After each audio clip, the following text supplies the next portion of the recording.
Hello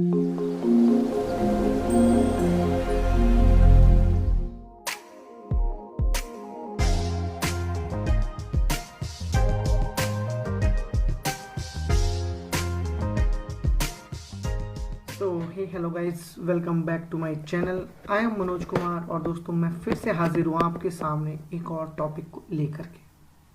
जैसे कि last videos में लगातार हम एग्जीक्यूट इमीडिएट की बात करते जा रहे हैं। डायनेमिक नेटिव सीक्वल कौन सी होती है, कैसे लिखी जा सकती है, किस तरीके से यूज़ कर सकते हैं, सारी चीज़ों की बात हम लगातार अपनी पीछे की वीडियोज़ में करते आ रहे हैं। सबसे पहले मैं रिक्वेस्ट करूँगा अपने उन भाइयों से जो मेरी इसी वीडियो से मेरे साथ जुड़े हैं।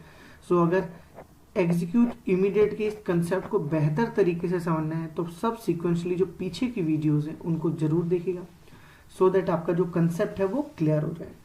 अब बात करते हैं दोस्तों आज के टॉपिक की।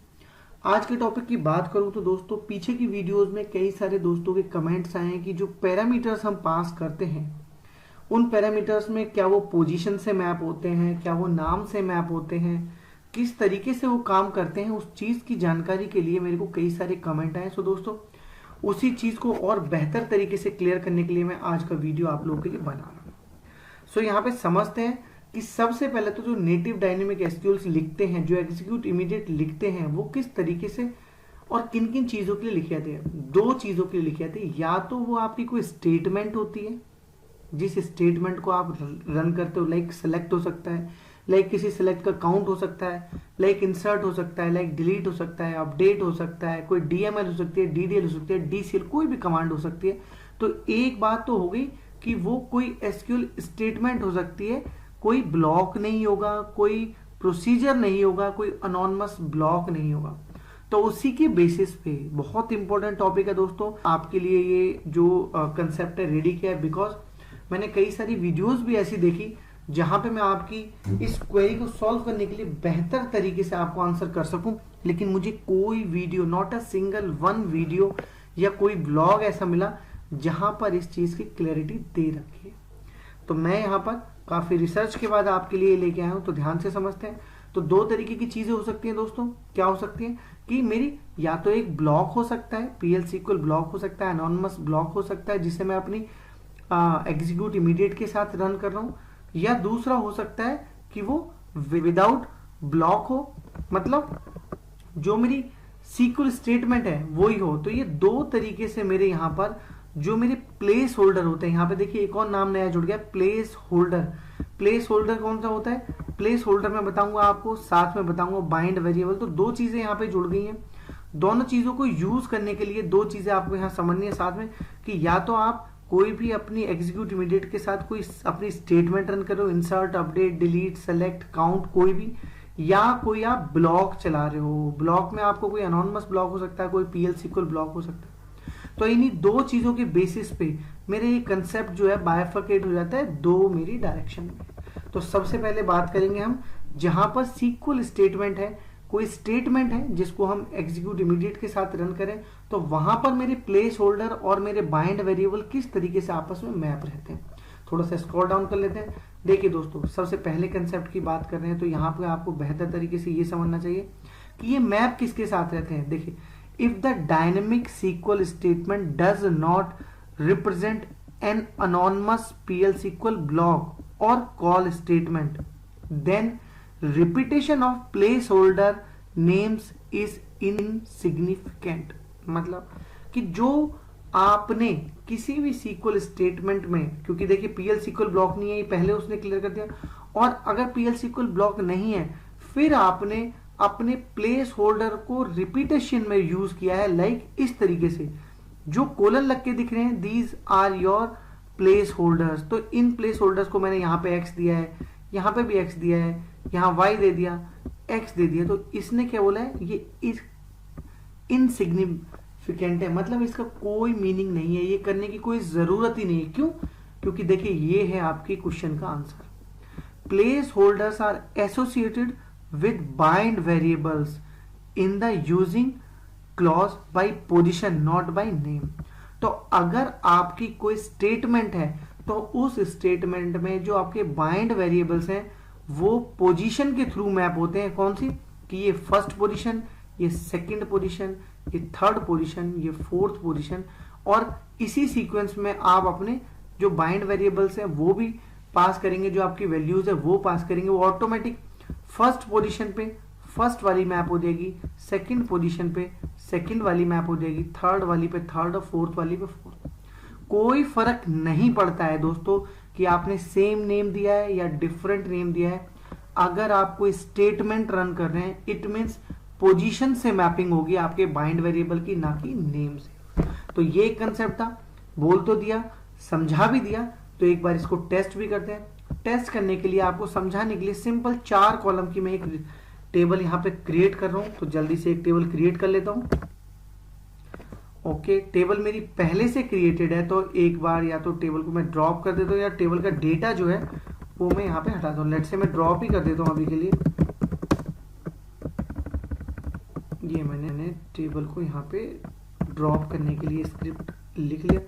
लेट से ये टेबल मैंने यहाँ पे ड्रॉप कर दिया। नीचे आप देख सकते हैं टेबल ड्रॉप्ड। एक टेबल, सिंपली इसको सेलेक्ट कर लेते हैं। एक टेबल में यहाँ पे क्रिएट कर रहा हूँ। टेबल मेरी क्रिएट हो गई है। टेबल के अंदर क्या कॉलम्स है, किस तरीके से क्रिएट हुई है, पहले ये भी देख लेते हैं।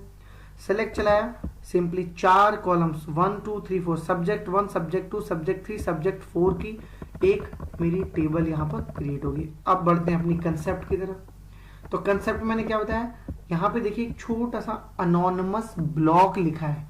इस ब्लॉक को उस ब्लॉक से कंपेयर नहीं करना है कि अभी तो सर कह रहे थे कि अनोनिमस ब्लॉक नहीं होना चाहिए और ये तो अनोनिमस ब्लॉक ही है। अनोनिमस ब्लॉक के अंदर ही आपकी एग्जीक्यूट इमीडिएट रन हो रही है। मैं बात कर रहा हूं इसकी, जो सीक्वल स्टेटमेंट आप पास कर रहे हो, ये या तो आपकी कोई स्टेटमेंट होनी चाहिए या कोई अनोनिमस ब्लॉक होना चाहिए। मैं ब्लॉक भी आपको अभी एग्जांपल में दिखाऊंगा। सो ये है मेरी एक सिंपल स्टेटमेंट। तो स्टेटमेंट में मुझे पता है कि अगर मैं कितने भी बाइंड वेरिएबल सेम नाम से पास करूं या डिफरेंट नाम से, नाम का कोई सिग्निफिकेंस वहां पे होता ही नहीं है। सिग्निफिकेंस होता है तो पोजीशन का, कि first position, second position, third position, fourth position. देखिए दोस्तों, अब मैंने क्या किया है, ए में मैंने 1 वैल्यू दी है, बी में 2 दी है, सी में 3 दी है और डी में 4 दी है। 4 वेरिएबल मैंने यहाँ पे डिक्लेयर किए हैं। इसके बाद एक सीधे इंसर्ट लिखिए कि सब्जेक्ट 1 सब्जेक्ट 2 सब्जेक्ट 3 सब्जेक्ट 4 में मुझे कुछ वैल्यूज डालनी है। मैं डालना चाहता हूं क्या, मैं डालना चाहता हूं कि x y y, ये मैंने यहाँ पे बाइंड, ये अपने प्लेस होल्डर दिए। अब यहाँ पर चारों वैल्यूज मैंने पास कर दिए। क्या, 1 2 3 4 जो ABCD में मैंने ऊपर डिक्लेयर किया है, चारों वैल्यूज मैंने यहाँ पे यूजिंग क्लॉज के साथ पास कर दिए। साथ में एक छोटा सा DB में आउटपुट लगाया है, जिससे मैं सिंपली ये पता कर रहा हूँ कि मेरी जो रो है वो इंसर्ट हुई भी है कि नहीं हुई है। इससे ज्यादा मैं कुछ नहीं कर रहा हूँ। तो एक बार चला के देखते हैं कि यहाँ पे x और ये जो बोल रहा हूँ, क्या यहाँ पे 1 1 और y की वैल्यू है सेकेंड, तो 2 और 1, क्या 1 1 2 1 वैल्यू जाती है या 1 2 3 4 जाती है? मेरे हिसाब से 1 2 3 4 जानी चाहिए, बिकॉज नेम का कोई सिग्निफिकेंस नहीं है। पोजीशन की यहाँ पे बात हो रही है, तो पोजीशन 1 पे x हो, y हो, z हो, डजंट मैटर। यहाँ पे देखिए बता दिया इसने, टोटल नंबर ऑफ रोज जो इंसर्ट हुई है वो 1 हुई है। एक बार चेक भी कर लेते हैं कि मेरे टेबल के अंदर क्या वैल्यूज गई है, 1 2 3 4। इट मीन्स जो हमने बोला, जो हमने देखा, जो हमने सीखा वही सही है कि नाम का कोई मीनिंग नहीं है सीक्वल स्टेटमेंट्स में। अगर वो PL सीक्वल ब्लॉक नहीं है तो नाम का कोई सिग्निफिकेंस नहीं है। सो फ्रेंड्स, वैल्यूज मेरी 1 2 3 4 यहाँ पे इंसर्ट हो गई है। तो यहाँ पे हमने एक तरीका अपने इस वीडियो के अंदर, अपने इस कंसेप्ट के अंदर एक तरीका समझ लिया कि अगर मेरी डायनेमिक सीक्वल या नेटिव डायनेमिक सीक्वल जो है वो विदाउट PL सीक्वल ब्लॉक है, तो उसके अंदर जो बाइंड वेरिएबल्स हैं वो मेरे प्लेस होल्डर के साथ किस तरीके से मैप होंगे विद दिस सॉल्यूशन, की पोजीशन के साथ मैप होंगे by using position, not by name. तो वो नाम से मैप नहीं होंगे, वो पोजीशन से मैप होंगे। होपफुली दोस्तों ये छोटी सी इंफॉर्मेशन आपकी काम की रही होगी, आपकी इंफॉर्मेशन की रही होगी।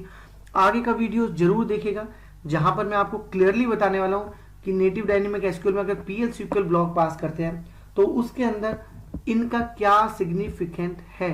लेकिन अगर देखिए यहाँ पे भी मैं यहीं की बात कर लूं, अगर आप यही चाहते थे कि आपकी वैल्यू सेम टू सेम ही पास हो। मतलब आपने अपने दिमाग में फ्रेम कुछ इस तरीके से बनाया कि आपकी एक्स पर जो वैल्यू आ गई वही मेरी सेकंड पे भी जानी चाहिए, वही मेरी थर्ड पे भी जानी चाहिए।